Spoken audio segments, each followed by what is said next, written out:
Hello and welcome back to another episode of You Want to Do What. Today I've got Anthony Smith on, and he's a trailer editor. Hi, Anthony. Hello, how are you?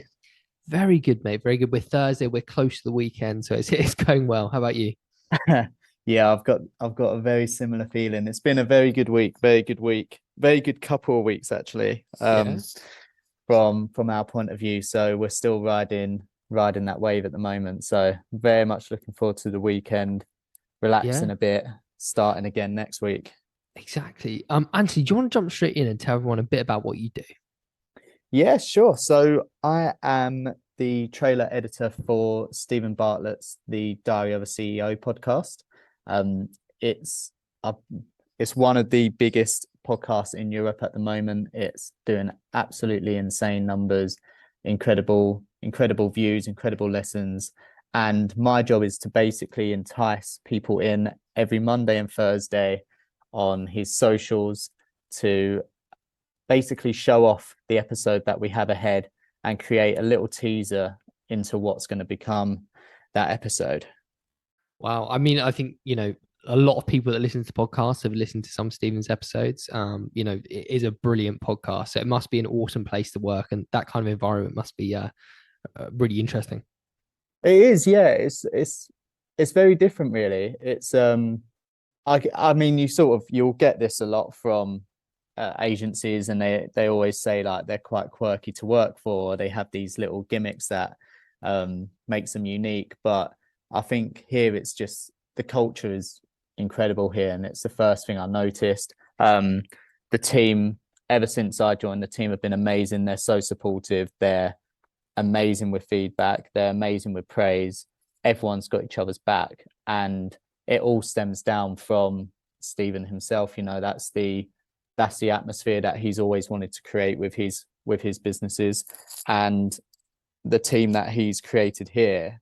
They're all so phenomenal. They're fantastic. They're so talented, and you can see why Stephen's brought them in. Yeah.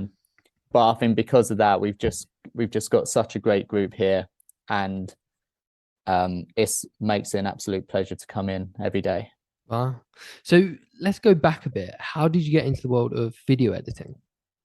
Wow. So it starts from, if we're going way back. So when I was growing up, I always wanted to be an actor.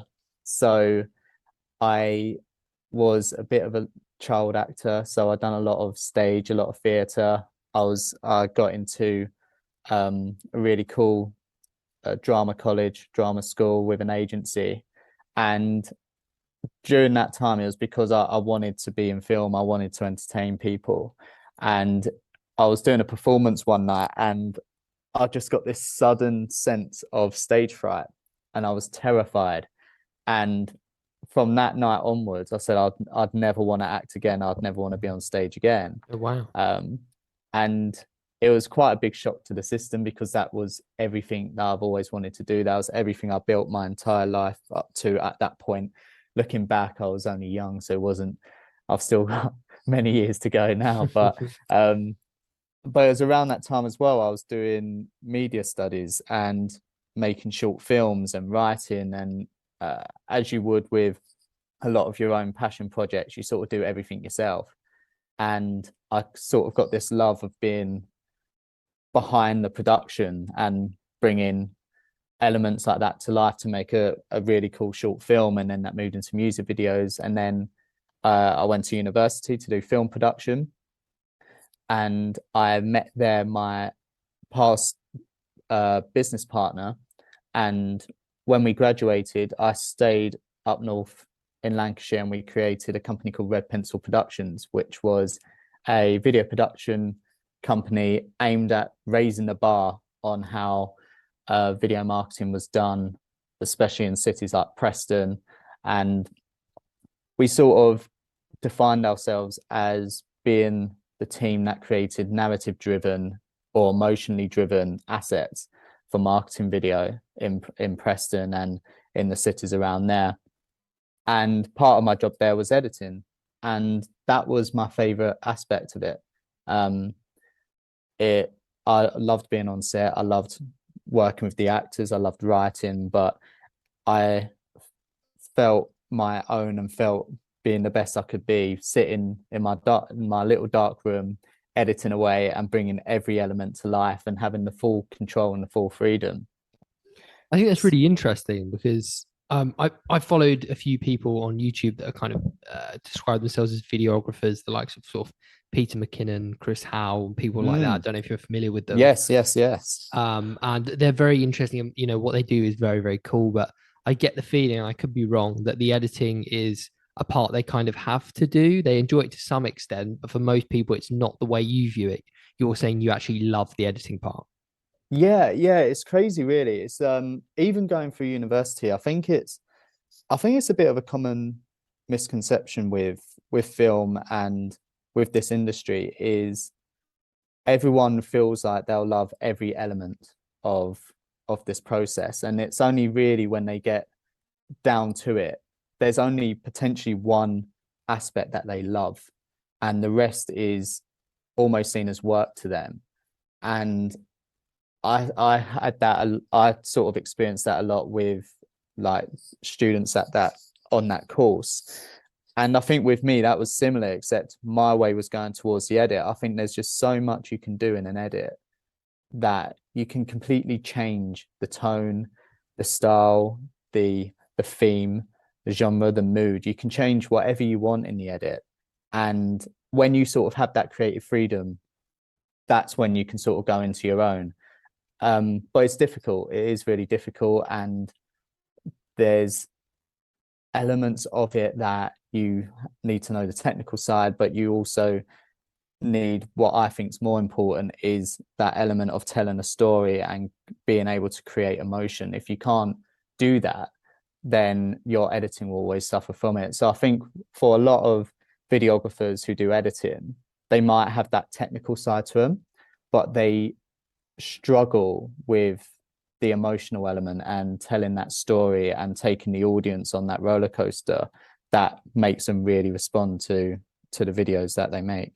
Yeah, no, it's really interesting. I think this whole world of content production, video, audio, is only going to grow from here on. You know, every industry needs good content, and there's companies that are out there and producing this content. And a skill like yours, like you say, storytelling through editing, is only going to grow, right? And there'll be more and more positions in the kind of field you're in. Do you think? Yeah, I believe so. I mean, I hope so. We're sort of in a weird stage at the moment where anyone can make a video, especially with TikTok and Instagram, and obviously with YouTube. It's got to a point where not only can anyone make a video, the what people wanted to achieve from that video changed. And I mean, as you know from TikTok, a lot of it is people just doing a crazy dance or doing the same skits all over again and again and again and again. And I think there's that element of that side.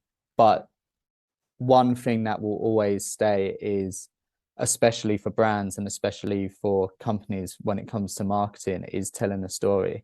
That's something that's lasted for generations and generations, from sitting down at a campfire and telling a story to obviously making films. And some of the best songs in the world have the storylines behind them. And so I think that will be an element that will never go. And I think it's key for companies and businesses to find their story and to tell stories within their brand, because that's what people can relate to. That's what I think makes it more than just a 15-second laugh or a 10-second watch time. What makes people stay with them is the storyline at the end and the emotion that it created for them. So I think that will always stay. And I think it's something that a lot of businesses are sort of catching on for, and something that can really benefit them. I think I'm really interested in what you're doing at the moment as well. You know, you're trailer editor for this huge podcast. And going back to sort of storytelling, what you're saying there, are you finding it challenging to be able to tell a story in those kind of trailers, or do you sort of thrive on that, being able to draw people in with those edits you make? Um, huh. It's a tricky one, really. I mean, a lot of it obviously depends on the guests that we have, and um, I was brought in for. There wasn't really a particular brief as to why I was brought in. I was brought in to just come up with something new, and Jack, who's the producer and the director of the podcast, and Steve, the first thing they said was, just do what you want to do, have fun, be creative. We want to see what you think we should create.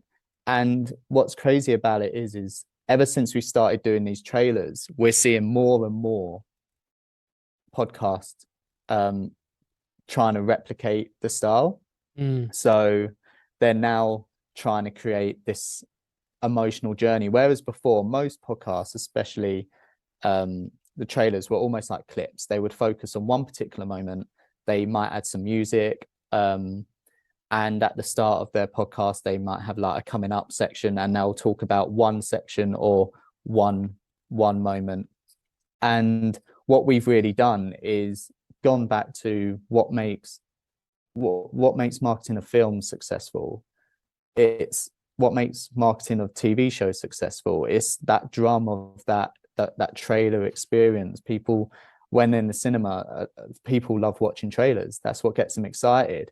So especially with my past background, before working for Steve, I worked for a social agency that specialized in film campaigns and TV show campaigns. Oh wow. And they ran the socials for massive film franchises around the world. And I sort of got that hand-on experience then of combining my experience running the company, making those narrative-driven assets, to merging it into featurettes and social assets for big film franchises. And we're lucky in a sense that obviously a film has a story, it has a beginning, a middle, and an end. And so I could easily merge those two together. The challenge that I had with the podcast is how can I create an intriguing enough trailer within, at first it was a minute, now we can go to a minute and a half, but how can I create an intriguing trailer and tell that storyline and give enough elements from just an interview, as opposed to a normal film trailer which has many scenes, action sequences, different actors, different cast. It's really just between two people having a conversation. And so that was a bit of a challenge at the start, but I think I'm lucky in the sense that Steve's episodes, they go on a journey, the whole episode. They have a beginning, a middle, and an end. And he asks the questions that a lot of guests say that they've never been asked before. And so when I get moments like that, it's almost like it's almost given to me on a plate sometimes, because I know how to entice them in, because we know they've not been asked this question. We know fans of this guest don't know what they're about to say next. We're sort of becoming a little bit well known for always leaving our trailers on cliffhangers.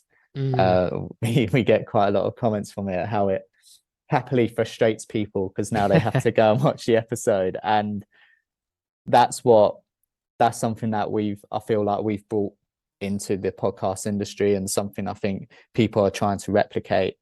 And it's helped create that storyline and helped create that intrigue with the audience. No, it's really interesting. I mean, when we're on this podcast, we like to give people an idea of what the kind of skill sets behind what they do, what it could lead to. And you very nicely slotted in there about you working for the company that handled socials for massive films and things like that.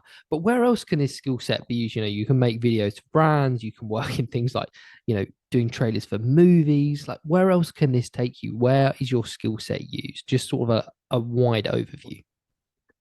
I mean, in terms from an editing perspective, absolutely anywhere. I genuinely believe it. It's not many people if any, really done what we've done in the podcast industry. Like I was saying before, we've brought that element to it. And so definitely brands can do it. Obviously, you've got TV commercials. I think with everything like with everything online with social media, it's I think a lot of brands would benefit from having a storyline there. But in terms of my skill set, TV commercials, um, commercials for theatre, assets for books, obviously film trailers, TV trailers, event socials. You know, all of these aspects, the way you sell to someone is to play off their emotions. They say laughter and sadness are the two most powerful emotions you can have.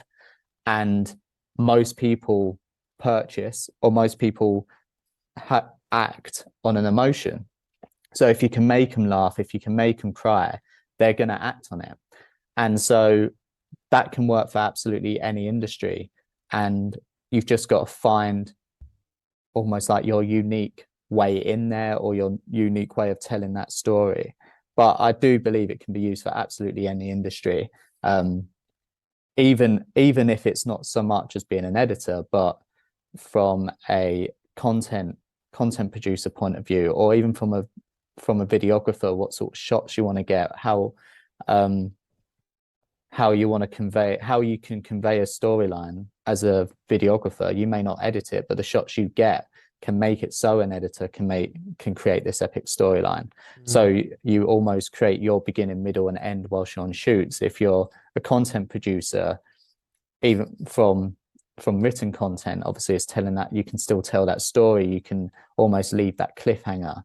So creating assets for emotion, I think, can be used for absolutely anything. Wow. So somebody listening to this and thinking, do you know, I'd actually really love to get into editing. What would be maybe three key skill sets you'd suggest they go away and try and learn? The first thing I would recommend is to watch, as almost become a bit of a film geek. I'm probably going to get rinsed by my friends and the people I work with here for the example I'm about to give, because it comes up on a daily occurrence. But Disney, Yeah, are incredible storytellers. I would go and say they're probably the best at telling a story. I believe you can learn everything I've learned just through watching Disney films from the Disney classics.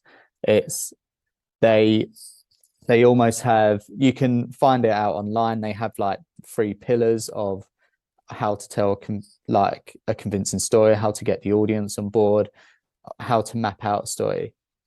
So, and the only ways I learn is when I went to university, I didn't do an editing course. We never got taught editing. Oh wow. The only way I learned editing was by doing it. And that's how I'm not the most technically gifted editor. Even now, I'm still learning things all the time. We have a thing here where every single project, every single aspect we do, we try and add that extra 1%. I'm doing 2 trailers a week, so I'm trying to find 1% in every trailer I do. So I'm constantly learning new aspects or new elements that I can bring into a trailer. And so I'm learning all the time from a technical point of view. But what I think's really benefited me was watching films nonstop, learning how to tell a story. I wrote short stories when I was younger, and I continue to write little stories. Everything I do is to try and create an emotional response. So the first skill I'd say is obviously just the research, and that research is quite fun because it's obviously just watching films, it's watching TV shows, it's watching trailers. Every time a film comes out, I'll make sure I watch the trailer, and I want to find out what elements of those trailer works for me. If I want to watch this film, I sort of ruin it for other people who are around me who have watched the trailer, because I'm then dissecting the trailer and saying what I thought worked, what I thought didn't work, but what ultimately, how did I feel at the end of this and why? So research is the key one. Second one is just full on practice. Hmm. It's again, like I said, I was never taught editing. The only reason I learned was because we didn't have any editors to make our projects. And when I then started the company with Joe, we couldn't afford to have an editor. So I took on the editing responsibilities. So Wow. and so you're learning from that. You're learning from that every day, and you will make a lot of mistakes doing it. You'll look back on your first projects and think they're horrendous. Um, but that's the only way you can really get into it. And at the end of the day, the only reason why I got my job here was because of my show reel that I got from my previous job. Hmm. The only reason why I got that job was because of my show reel from when I started the company. And Mm. the only reason how we managed to get any sort of clients, which grew to clients like ASDA and the Army and the NHS, Yeah. the Wow.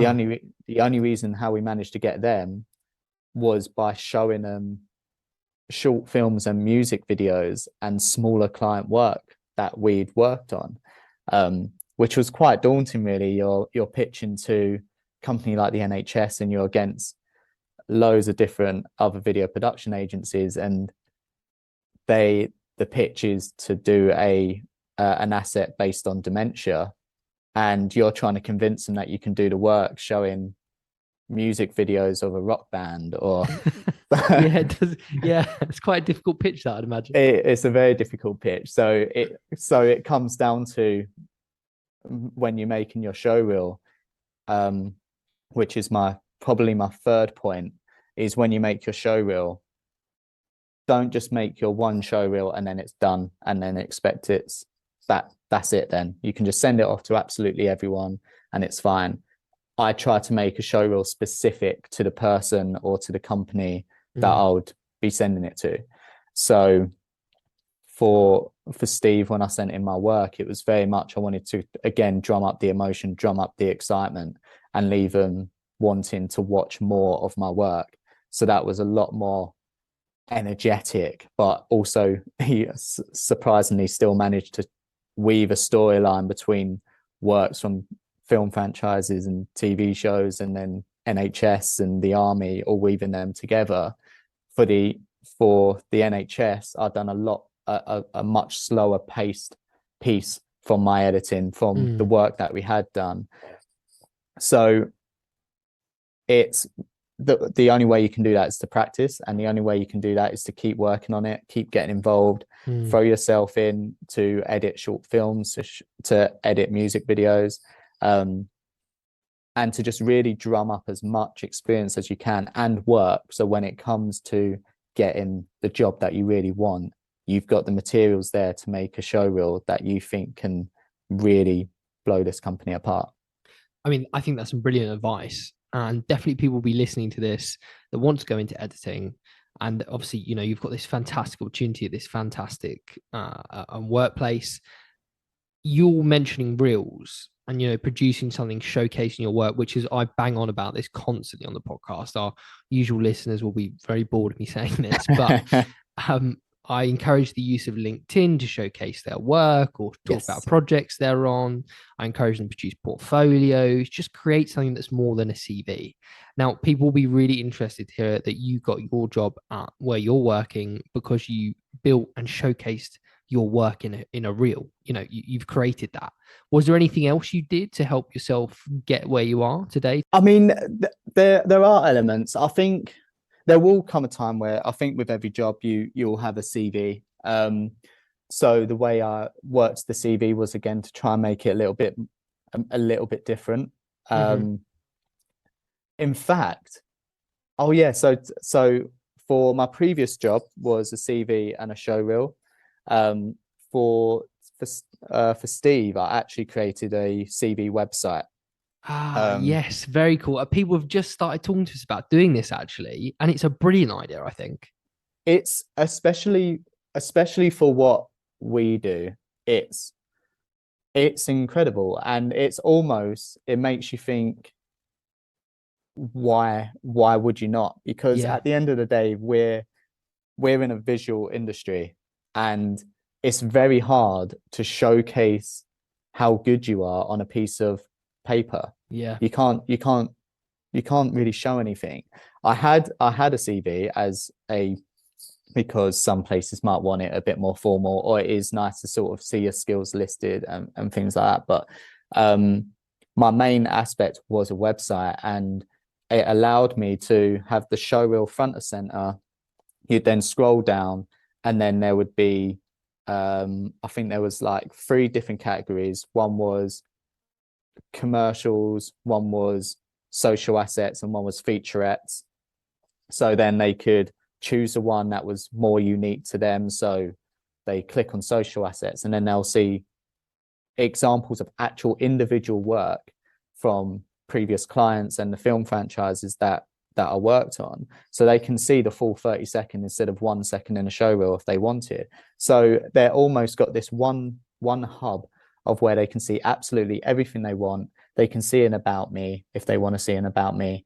They've got contact details on there. They've got everything the CV shows, but it's in a visual medium, and they don't have to faff around reading a piece of paper, then trying to like search it online or copying and pasting a link. It's all there for you. I think if you want to impress someone, you have to put yourself out there a bit more. You have to mean it. I feel like if you just send a CV, that's great. But then if I always think if it comes down to 2 people, whoever put that extra bit of work in, I think will win. Yeah. Because it shows how much they care about it. That website took me, not too long, but it took me quite a bit of time to make. And I was updating it as much as I could. The show reel, I was updating it as much as I could. And because of that, everything just almost linked together nicely. And you almost have like this brand when you're going to speak to these companies. And it's impressive, they might be expecting a piece of paper, but they're not. They're scrolling through a website. They're seeing all your work there in the flesh. And I think it's the perfect way to really showcase your work. No, I couldn't agree more. It sounds like a brilliant way to showcase, especially like you say, in a visual industry. It's a winner. I'm interested to get your opinion on. So you went to university. Yes. Now, I'm a big believer in the fact that for a lot of industries nowadays, you don't necessarily have to go to university. There are other routes and other ways in, especially, with the cost of going these days. I think there's other ways to get where you want to be. But equally, I understand there are, some courses where you can get a lot of value from going to university as well as kind of life skills. What's your opinion on going to university to do what you're doing now? Oh, I'm torn for 2 reasons. If I'm completely honest, in terms of it's always quite difficult. I've been asked this a few times, and it's quite difficult for me to say, because I do genuinely believe I am where I am because of university. That being said, I think I'm only where I am is because of the opportunities I created whilst I was at university. So if I was to really dissect it, I wouldn't have met my former business partner Joe at university, because I live in London, and I went to the University of Central Lancashire in Preston. I wouldn't have met him. Potentially Red Pencil wouldn't have been created. That would then potentially not lead to the work that I've got to get my job at the other agency, and then etc. etc. One thing I will say is university, especially I think for the courses that we do, is only beneficial if you make it beneficial, which is why I then think you don't need university. In fact, you definitely don't need university. If I'm honest, if you got something like an apprenticeship, or if you was doing jobs here and there and you built your career up that way, I would probably actually say it's more beneficial. But with university, I always see it as, out of all the people who graduated doing our course, I think, and there was a lot of us, I think only 4 or 5 work in this industry in some capacity. Wow. The rest, I remember speaking to some and they were saying, oh, I'm going to become a hairdresser. This was during the course, or near the end of graduation, or oh, I don't really know what I want to do yet. And it's the final day of university. And I think it's because a lot of people, they go to university or they'll do this course and they'll expect everyone to tell them exactly what they need to do to get into the industry. This is how you do it. It's this simple. It's black and white. And the reality of it is, the second you graduate, you're starting from ground zero again. You just might have some work, or you have a little bit more experience.